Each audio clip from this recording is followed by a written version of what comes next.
Welcome back to another edition of Bold Blind Beauty on Air, the show that's clearing the air for more air, access, inclusion, and representation. My name is Stephanie McCoy, and with me are my co-hosts. I'm Dana Hinnett.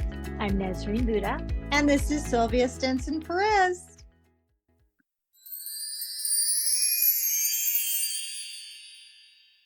Welcome back, Bold Blind Beauty fam. I'm your guest host, Gabby Mendonca, stepping in for the amazing regular crew today. And hey everyone, my name is Jonathan Rubinov, a Bold Blind Beauty intern, co-hosting here with Gabby.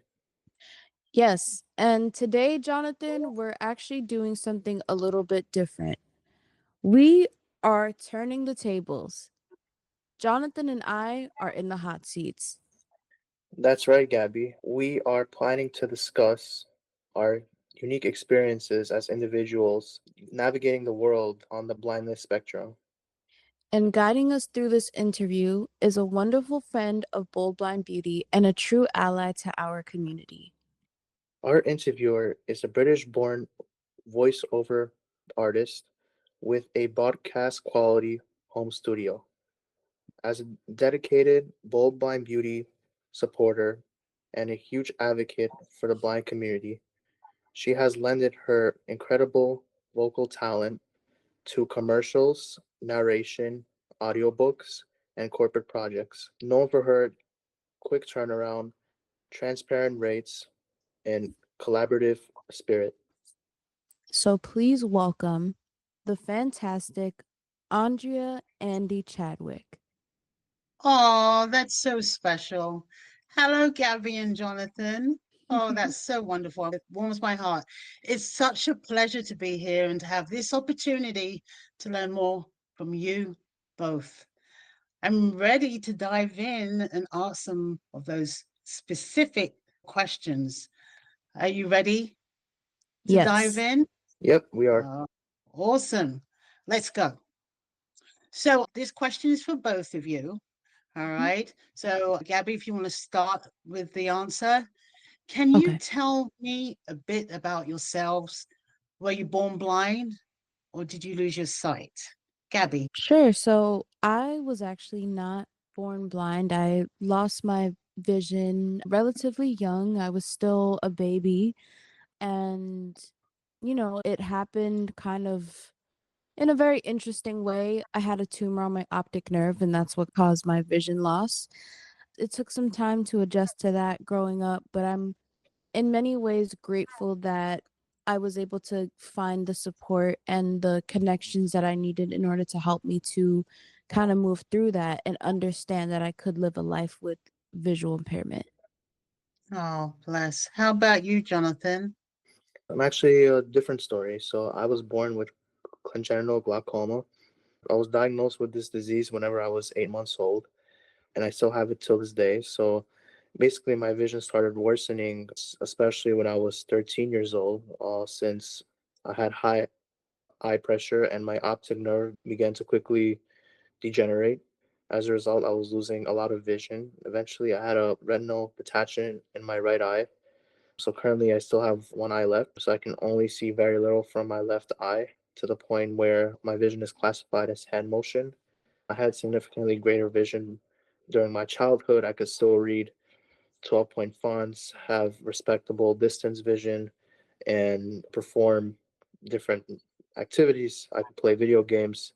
I could do projects independently. I could do computer work without using screen readers. Now it's a completely different story, and I had to adapt to my vision loss by using different technologies and resources that are to me. Oh, thank you for that, Jonathan. Thanks for letting us know. And actually, you answered another question of mine. And so, Gabby, I would like to ask you this. How much sight do you have? What can you see and what can you not see? I actually have no sight. I have zero light perception, zero shadow perception.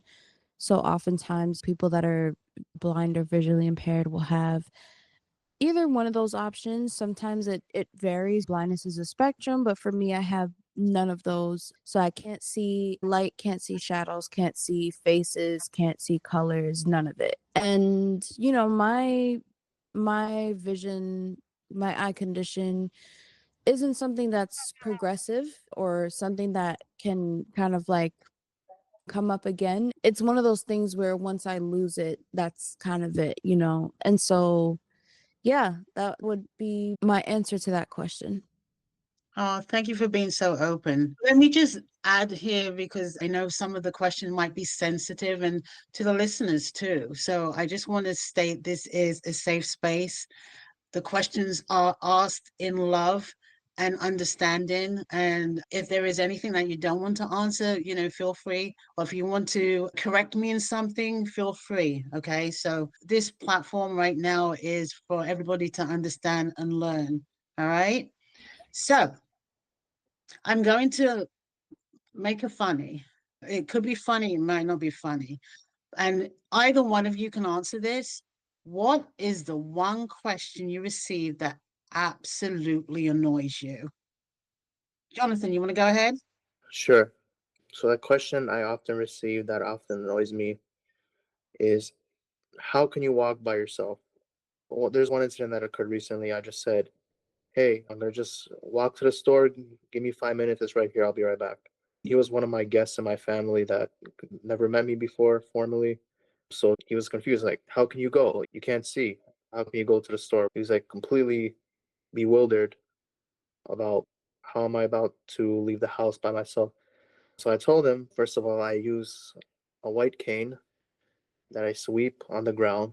So that allows me to feel obstacles along the way, and it acts as a symbol to notify the pedestrians around me that I'm visually impaired so they can kind of like turn around and avoid me coming and bumping into them. I also use navigation. I use Google Maps that gives me walking directions to my local grocery store. I also complete street crossings independently through listening to the environment around me, looking for parallel search, making sure there's no cars around, and safely crossing intersections without needing assistance of someone. If I do need assistance, I can just kindly ask someone around me, hey, can you please help me cross the street? And 99% of the time, they'll be willing to do so, and I have no problems with that. So that's basically what I explained to him. That's how I go to local destinations without needing the support of people, besides when I want to ask someone to help me cross the Oh, street. that's awesome, Jonathan. Thanks for letting us know. See, people, listen up. All right, Gabby, how about you, darling? I mean, very similar to Jonathan. I've definitely gotten that same question, but I think the biggest one for me has always just been like, how do you do anything independently? How do you figure out how to find a car if you're booking a Lyft or an Uber or paratransit? How do you know how to cross the street? A lot of questions that kind of tie into like your independence as a blind person. And just for everybody that's listening that hasn't had the experience or interaction with a blind person before, every single blind person does that differently. Jonathan might say, okay, let me pull up these apps and this is what's going to help him.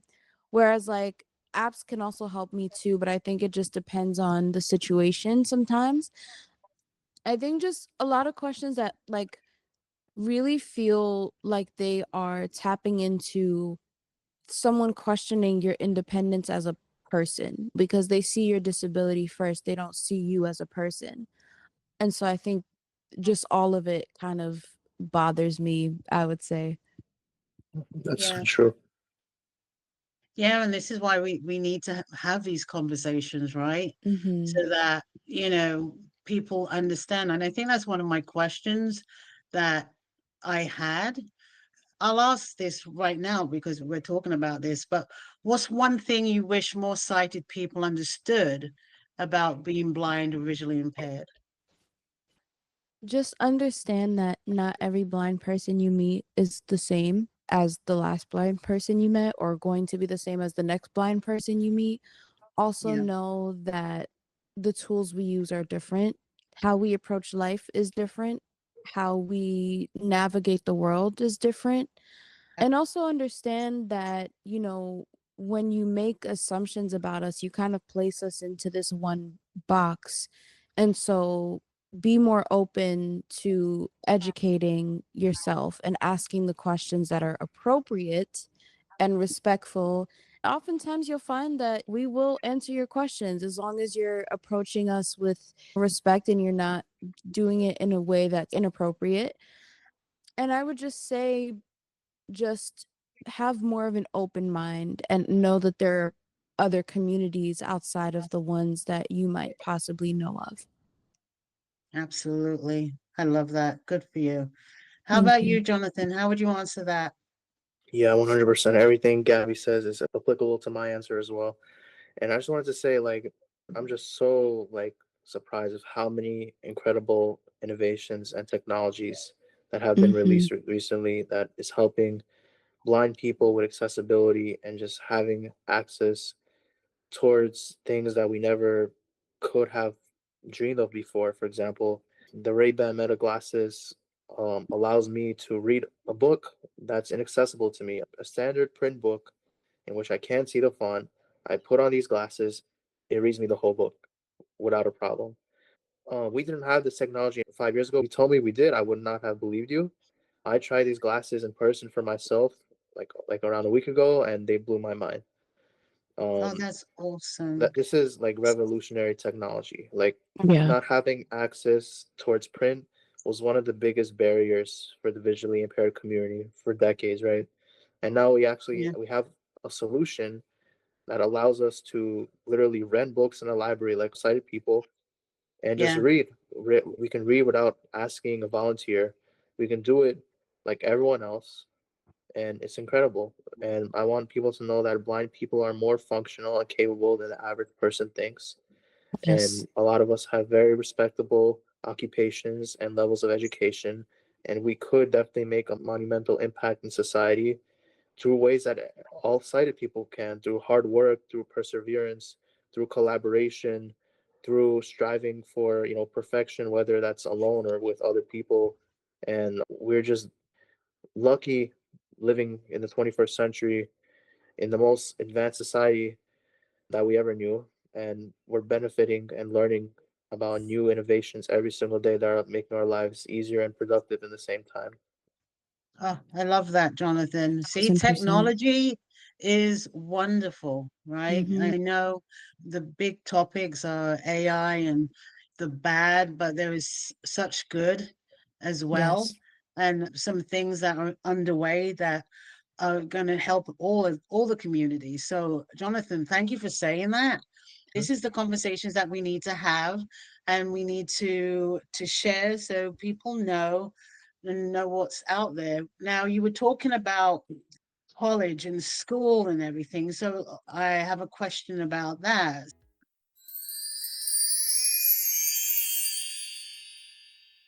Multi-purpose beauty products can save you time, space, and money. Here's some ideas that you might want to try. Aloe vera gel in its purest form can help soothe a sunburn, that random pimple that pops up, or hair gel for your styling needs.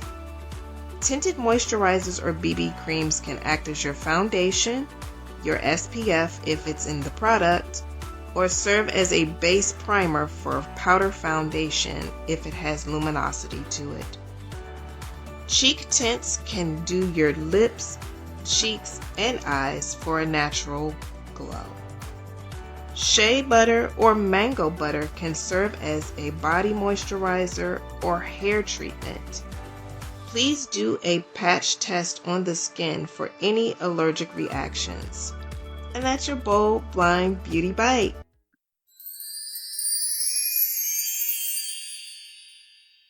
So, how do you guys stay organized and manage your schedule, especially when you have classes, assignments, and job tasks? What's your day to day look like, Jonathan? So for college, I completely rely on two devices. I use my iPhone and iPad. That helps me with everything I need to do in terms of calling a family member to drive me to school, for me to complete my assignments and submit them on time, for me to access my ebooks, my emails, my documents, everything I need. A lot of people use laptops and desktops. I prefer the simplicity of iPad that Yes. allows me to do everything. It has literally everything I need for school and personal use. And this is something I've been using for over 9 years now and has never failed me. And it's made me, I would say, an organized and just productive student that can keep up with the rest of my sighted peers. You go, Jonathan. You go. How about you, Gabby? Yeah, I'm 100% with Jonathan on that. I mean, even when I was in school, I used my iPad. I have a computer, but I've been using my iPad since I was like 15 or 14. And so it's always been such a useful piece of equipment for me. I have everything in a folder on my iPad. So for productivity, I can find all my apps in there. For writing, I can find all the apps I need for that in there. And then on top of that, I do use a braille display. So for instance, I use the Mantis Q40 that can actually connect to my iPad or my phone or my computer if I wanted to use it without having to be next to the device. But the iPad, like Jonathan has said, it never, whether it's for my own use of podcasting or contributing to BBB, like whatever it is, it's been so useful. And also for when I was in school, it was like really helpful just to use it that way because I could email professors my assignments quickly and just get things done in a more proficient way. So yeah. You're very awesome, all of you. So while we're on this, here's a question. What's one thing that helps you feel confident and independent in your daily routine? Okay, Gabby, go ahead. I think a few things. I would say the first thing is just things that are more organized and laid out. Mm. When things are not laid out or organized or set up in a specific way, sometimes it kind of makes me feel like I don't have control on what's happening, Mm. and it can be a little bit more hectic, especially from not being able to visually look around and look at things.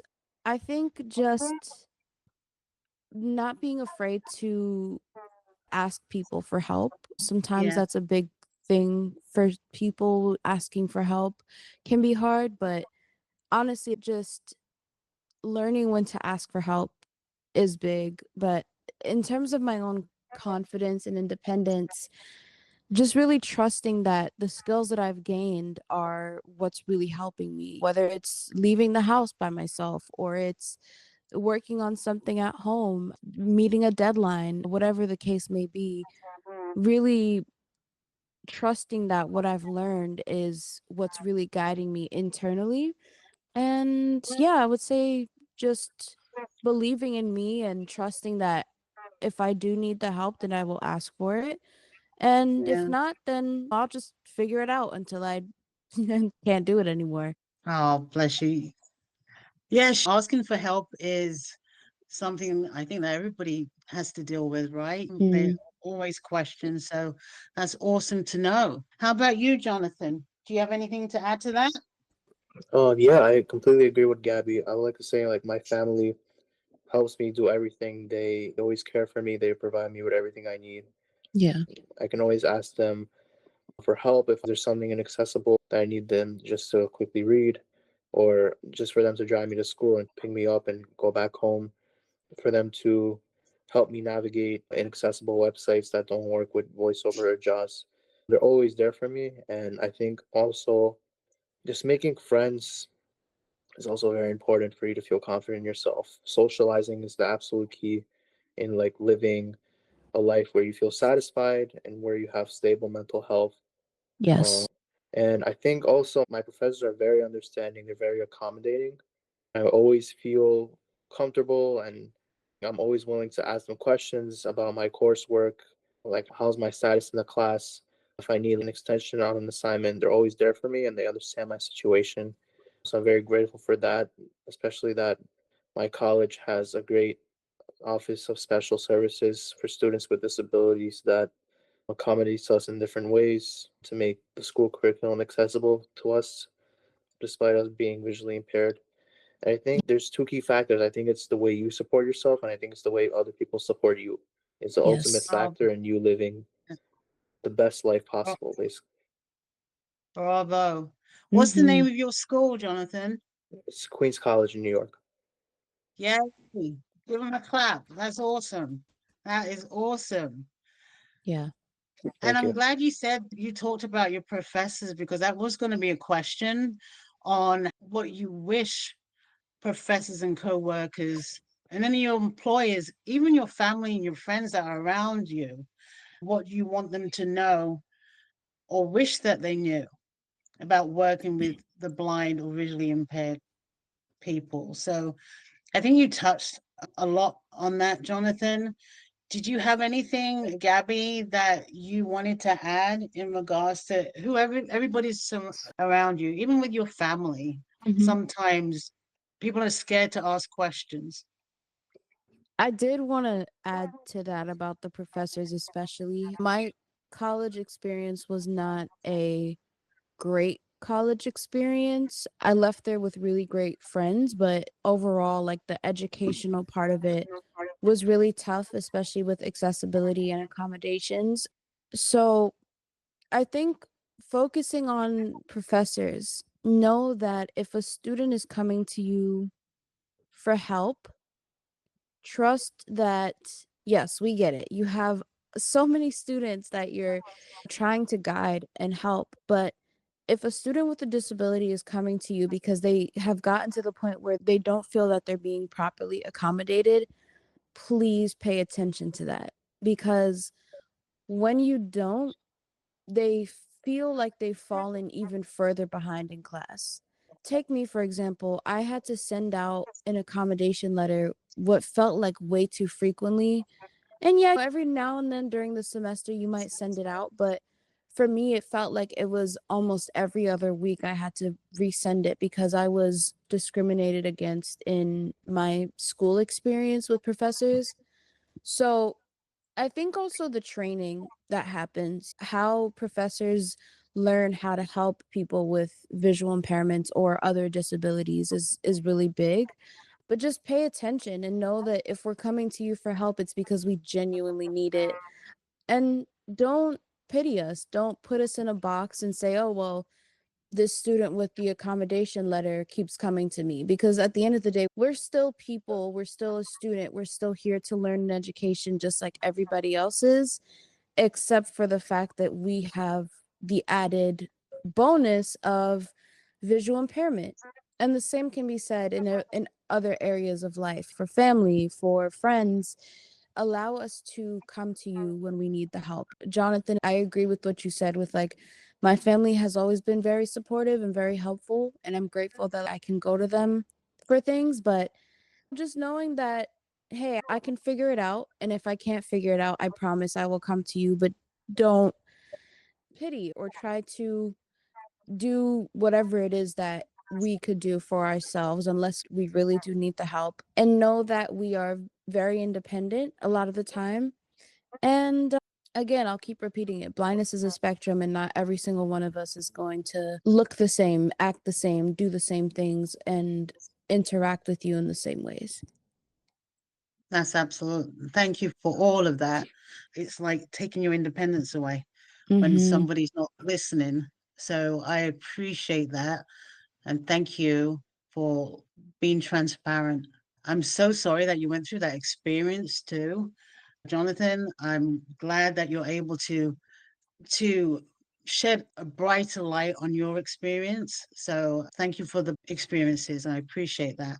I'm going to ask you something and forgive me. So when it comes to your social life, how do you navigate your dating experiences, friendships, networking? Jonathan, you touched on that about networking and getting out there. How do you navigate your ups and downs? Are there any challenges? So, what is your experience like? What do you guys do? And talk about your friends too. Sure, I can start if that's okay. Yeah, go Yeah. ahead. So personally, I have not dated yet, so I can't touch up on that. But socially, I do want to say that I go to this blind hockey activity. So it's basically an adaptive sport for blind and visually impaired players who are interested in playing hockey. You play Very with cool. only visually impaired players, and there's certain volunteers and coaches that help orchestrate the team and run everything. It's been an incredible experience in which I get to play this sport. It's not even like a bin down version. It's professional hockey, but It's with blind awesome. people. Mhm. And I Good go for on a weekly you. basis. Thank you. And I met so many great people there. Like one of my friends is on my team. I met so many coaches that I like to talk to. And it's been a captivating experience in which I just have so much fun and I get to socialize and network as well because I did meet a lot of nice people that also helped me a lot with a lot of stuff happening outside of hockey. So it's been amazing. That's brilliant. How about you, Gabby?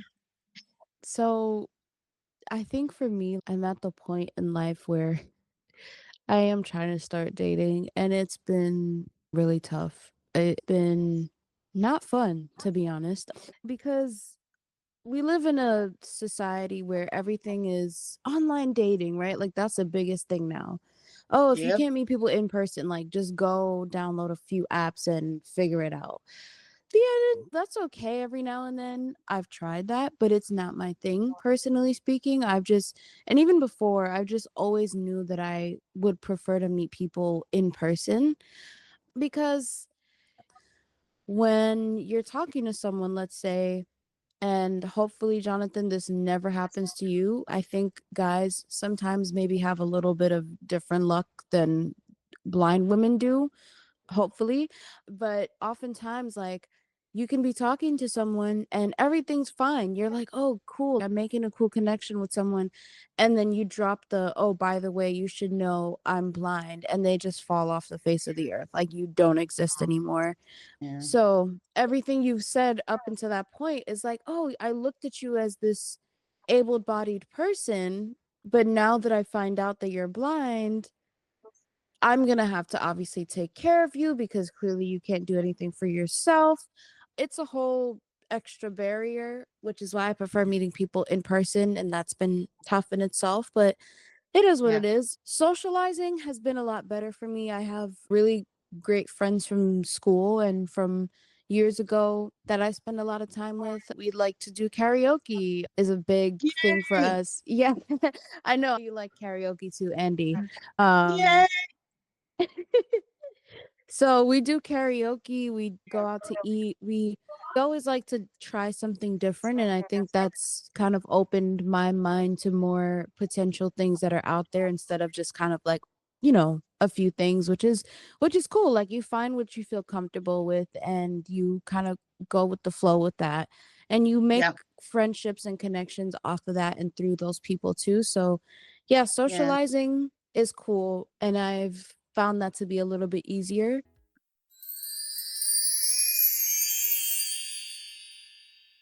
I thank you so much, both of you, for this.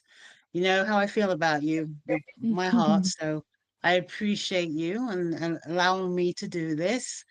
Just before you guys end it, if anybody wants to reach out to you, how can one get in contact with you or follow you on social? Jonathan?